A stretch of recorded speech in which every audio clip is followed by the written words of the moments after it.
नमस्कार, मैं हूं पूजा सिंह। स्वागत है आप सभी का आपके अपने राजपथ और बुलंद आवाज पर। दोस्तों, इस वक्त सबसे ज्यादा चर्चा हो रही है बहुजन समाज पार्टी की। इसलिए हो रही है कि जिन लोगों को अभी तक ये लगता था कि बहुजन समाज पार्टी कुछ खास कर नहीं पाएगी, इस बार के 2024 के लोकसभा चुनाव में पार्टी को एकदम साइडलाइन कर दिया गया था, पार्टी को खत्म मान लिया गया था, पार्टी को जीरो पर समेट दिया था मेन स्ट्रीम मीडिया ने। लेकिन पिछले कुछ दिनों से आप लोगों ने नोटिस किया होगा कि लगातार बसपा की चर्चा हो रही है। बसपा ने जिस सोशल इंजीनियरिंग का सहारा लेकर के अपनी बिसात बिछाई है, शतरंज के मोहरे सेट किए हैं, उसकी चर्चा होना, उसकी बात होना बहुत लाजमी है और बहुत जरूरी है। सही वक्त पर सही चीजों का होना, हमने शुरू से इस चीज को नोटिस करके आप लोगों तक पहुंचाया है कि किसी भी पार्टी के लिए एक सही समय का इंतजार होता है। सही समय आने पर वो सारी चीजें अपनी करके सबके सामने लेकर के आती है, अपने पत्ते खोलती है सही समय आने पर। तो इसी चीज का वेट सभी लोग कर रहे थे और हमने भी इसी चीज का वेट करके आप लोगों तक अभी तक जितनी की भी जानकारी है वो सब पहुंचाने की कोशिश की है। अब आप ये देखिए कि हर तरफ बसपा की चर्चा हो रही है। मीडिया, यूट्यूबर्स सभी अब बसपा पर बात करने लगे हैं, डिबेट करने लगे हैं।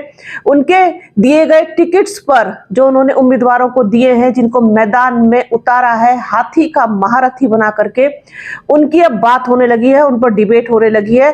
तो ये सब मतलब अचानक नहीं हुआ है, इसकी तैयारी चल रही थी पीछे से, काफी समय से इसकी तैयारी चल रही है और धीरे धीरे करके सारी चीजें एक एक करके खुलती चली गई। आप ये देखिए कि सबसे ज्यादा अगर इस वक्त चर्चा है तो वो है पश्चिमी उत्तर प्रदेश की, क्योंकि उत्तर प्रदेश ही वो जगह है जहां की 80 लोकसभा सीटें दिल्ली की गद्दी तक पहुंचाती हैं किसी भी पार्टी को। ये जो 80 लोकसभा की सीटें हैं बहुत इंपॉर्टेंट हैं, सभी लोग जानते हैं इस चीज को और सभी की निगाह दूसरे प्रदेशों के साथ साथ उत्तर प्रदेश पर खास तौर पर लगती है। भारतीय जनता पार्टी जैसी बड़ी पार्टी जो देश की इस समय नंबर 1 पार्टी है और उसने सबसे ज्यादा सीटें उत्तर प्रदेश में हासिल भी की थी 2014 में भी, 2019 में भी, उसकी भी निगाह इस बार भी उत्तर प्रदेश पर है, कदम फूंक फूंक के रख रही है अपने। लेकिन भारतीय जनता पार्टी की टेंशन बढ़ाने वाला काम अगर किसी ने किया है तो वो है बहुजन समाज पार्टी। और खास तौर पर बात करें अगर पश्चिमी उत्तर प्रदेश की, तो पश्चिमी उत्तर प्रदेश के सभी लोगों के समीकरण ध्वस्त कर दिए हैं बसपा ने अपनी सोशल इंजीनियरिंग के द्वारा। किस तरीके से वहां पर उन्होंने टिकट्स दिए हैं, किन किन लोगों को उतारा है, ये सब तो खैर आपको पता है, लेकिन किस तरीके से ये गणित है पूरा, इसको आज थोड़ा सा समझने की कोशिश करेंगे। एक चीज और हुई है कि जो मुस्लिम मतदाता हैं वो कहीं ना कहीं बहुत सेटिस्फाइड नजर आ रहे हैं इस चीज से कि उनके अंदर एक मैसेज देने का भी बसपा ने काम किया है। क्योंकि आप ये देखिए कि अच्छी खासी आबादी है मुस्लिमों की उत्तर प्रदेश में, तो जब मुस्लिम एक तरफ होकर के किसी भी पार्टी को वोट देता है, जैसे कि उसने 2022 में समाजवादी पार्टी पर भरोसा करके समाजवादी पार्टी को वोट दिया था एकजुट होकर के, तो उससे काफी नहीं बहुत कुछ फर्क पड़ता है। फिर उसमें जब दलित जुड़ जाए, उसमें ओबीसी जुड़ जाए, उसमें कहीं गुर्जर जुड़ जाए, कहीं जाट जुड़ जाए, कहीं प्रजापति जुड़ जाए, कहीं मौर्य जुड़ जाए, कहीं आप ये देखिए सैनी जुड़ जाए, कहीं ब्राह्मण जुड़ जाए, कहीं ठाकुर जुड़ जाए, कहीं गुर्जर जुड़ जाए, तो फिर ये सब चीजें प्लस हो जाती हैं। और आप ये देखिए कि जिस तरीके से बसपा ने पूरी सेटिंग की है तो इसके परिणाम आपको चौंका भी सकते हैं, इसमें कोई दो राय नहीं है। हम पुख्ता तौर पर तो किसी के बारे में कुछ नहीं कहा जा सकता कि क्या कुछ होने जा रहा है, लेकिन जो समीकरण है, जिस तरीके से अब की बार अंधाधुंध टिकट मुझे लगता है कि नहीं दिए गए हैं, आंख बंद करके भी नहीं दिए गए हैं, सोच समझ करके टिकटों का बंटवारा किया गया है। ये बहुत अच्छी चीज बसपा की तरफ से हुई है। तो पश्चिमी उत्तर प्रदेश में किस तरह से क्या कुछ है आपको बताते हैं कि हाथी की चाल ने पश्चिमी यूपी में तमाम सियासी गणित बिगाड़ दिए हैं। जिस तरह से प्रत्याशी बसपा के चुनाव, जिस तरीके से बसपा ने प्रत्याशियों को चुनावी मैदान में उतारा है, उनको लेकर के भाजपा की डगर कठिन हो गई है। बसपा की सोशल इंजीनियरिंग से खलबली मची हुई है। पश्चिमी यूपी की सियासत जिस तरह की है उसको लेकर बसपा की सोशल इंजीनियरिंग ने गणित को और ज्यादा उलझा दिया है। इस बात को राजनीति के विशेषज्ञ भी मानते हैं। मेरठ, मुजफ्फरनगर, बागपत, बिजनौर समेत कई जनपदों के लोकसभा सीटों पर उतारे गए बसपा प्रत्याशियों पर गौर करें तो सियासत को आसानी से परखा जा सकता है। इसमें आप कैराना को भी जोड़ लीजिए, अब कैराना भी घोषित हो गया है। खासकर भाजपा की राह में हाथी की चाल तमाम अवरोध पैदा कर सकती है। इस बात को भाजपा के शीर्ष नेता भी जानते हैं, मगर इसके बाद भाजपा नेताओं की रणनीति अब क्या रहेगी ये समय के गर्भ में छुपा हुआ है। लेकिन बसपा ने एक तरह से भाजपा की घेराबंदी की है। बसपा ने इसी फॉर्मूले पर चलकर सत्ता तक पहुंचने का एक रास्ता अपना बनाया था। इसी फॉर्मूले पर चलकर बसपा एक बार सत्ता तक भी पहुंच चुकी है। फिर से इसी फॉर्मूले का प्रयोग किया गया है। 2019 के लोकसभा चुनाव में 10 सीटें बसपा ने जीती थी तथा कई सीटों पर बसपा दूसरे स्थान पर रही थी। मेरठ, हापुड़ लोकसभा सीट ही नहीं बल्कि अधिकतर लोकसभा सीटों पर भाजपा के सामने मतलब बसपा ने बहुत शानदार प्रदर्शन किया था।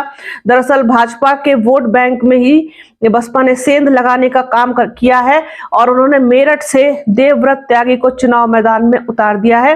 त्यागी समाज भाजपा का वोट बैंक है, ये सभी जानते हैं, लेकिन त्यागी समाज में सेंध लगाने के लिए बसपा ने ये सियासी चाल चली है। बसपा खासकर भाजपा की राह में कांटे बिछाती हुई नजर आ रही है। जिस बसपा को ये कहा जा रहा था कि ये भाजपा की राह आसान करेगी और भाजपा की बी टीम है, उसी का जवाब बहुत ही खामोशी के साथ बसपा सुप्रीमो मायावती ने दिया है, देवव्रत त्यागी को मेरठ से उतार करके चुनावी मैदान में। उधर भाजपा की घेराबंदी देखकर मुस्लिम वोट बैंक भी बसपा पर निगाह लगाए हुए हैं। बहुत उम्मीदें हैं उसको बसपा से। मुस्लिम किधर जाएगा ये कहना तो अभी मुश्किल है, लेकिन इतना जरूर कहा जा सकता है कि मुस्लिम मतों पर बसपा और सपा मुख्य रूप से निगाह लगाए हुए हैं। इसके बाद भाजपा के रणनीतिकार भी अलर्ट के मोड में आ गए हैं। हालांकि भाजपा का मेरठ में टिकट अभी घोषित नहीं हुआ है। भाजपा जो उनका सिटिंग एमपी है राजेंद्र अग्रवाल, वो अभी तक उनको फाइनल करेंगी या किसी और नए चेहरे को सामने लेके आएगी, इस पर अभी फैसला होना बाकी है। ये उन्होंने अभी घोषित नहीं किया है। बिजनौर से जाट समाज के चौधरी विजेंद्र सिंह को बसपा ने मैदान में उतारा है। सहारनपुर में माजिद अली, अमरोहा में मुजाहिद हुसैन को बसपा ने चुनावी मैदान में उतारा है। बागपत में अति पिछड़ों को साधने के लिए गुर्जर समाज से प्रवीण बैंसला को चुनाव मैदान में उतारा है। मुजफ्फरनगर से दारा सिंह प्रजापति को मैदान में उतारकर राजनीति की हाथी ने चाल बदल दी है। हाथी ने जिस तरीके से पूरा समीकरण सबका एक तरीके से मतलब हिला डुला दिया है, वो बहुत गौर करने वाली बात है। यहां भी भाजपा की राह में बसपा अवरोध पैदा कर सकती है। नगीना सांसद गिरीश चंद को चुनाव मैदान में उतार सकती है, लेकिन ऐसी भी चर्चाएं हैं कि गिरीश चंद को नगीना न देकर के उनको बुलंदशहर से भी चुनाव लड़ाया जा सकता है। कैराना लोकसभा सीट से बसपा किसी सैनिक को मैदान में चुनावी मैदान में उतारने की बात कर रही थी अब तक, लेकिन श्रीपाल राणा को वहां पर टिकट दे दिया गया है। कुल मिलाकर बसपा ने एससी, मुस्लिम, जाट, सैनी, प्रजापति, त्यागी, गुर्जर को चुनाव मैदान में उतारकर भाजपा के वोट बैंक में सेंध लगाने की कोशिश की है। आप देखिए कि जिस तरीके से बसपा ने ये पूरी एक जो सेटिंग है वो बिठाई है पश्चिमी उत्तर प्रदेश में, क्योंकि पश्चिमी उत्तर प्रदेश आप ये कह लीजिए कि जब से जयंत चौधरी एनडीए में गए हैं तब से वहां का जो कोर वोटर है, जो रालोद वाला वोटर है, वो भी नाराज सा ही दिखाई देता है जयंत चौधरी से, क्योंकि उनके साथ जाने में जयंत चौधरी मतलब जैसे गए हैं एनडीए में, वो खुश दिखाई नहीं देता। तो ये एक मैदान है जहां पर कोशिश की जा सकती है वहां के लोगों को साधने की। तो अब समाजवादी पार्टी के साथ दिक्कत यह है कि उसके ऊपर एक लेबल लगा हुआ है। समाजवादी पार्टी के साथ जाने में बहुत कंफर्टेबल पश्चिम का आदमी नहीं रहता है, लेकिन बसपा के साथ जाने में उसे गुरेज नहीं है। बसपा में वो चीज देखता है जो एक अच्छा प्रशासन, एक अच्छा शासन और साथ साथ सभी लोगों के लिए किए गए काम, विकास के कार्य, ये सब कुछ लोगों ने देखा है बसपा सुप्रीमो मायावती के शासनकाल में, उनके टाइम पीरियड में।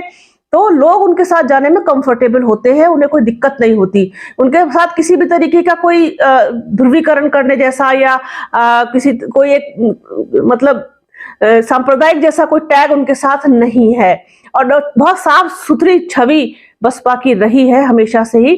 तो वहां पर उनके साथ जाट भी जा सकता है, मुस्लिम भी जा सकते हैं, गुर्जर, सैनी, प्रजापति, मौर्य, मैंने जिस सब लोगों का नाम लिया, इन लोगों को जाने में कोई दिक्कत नहीं है।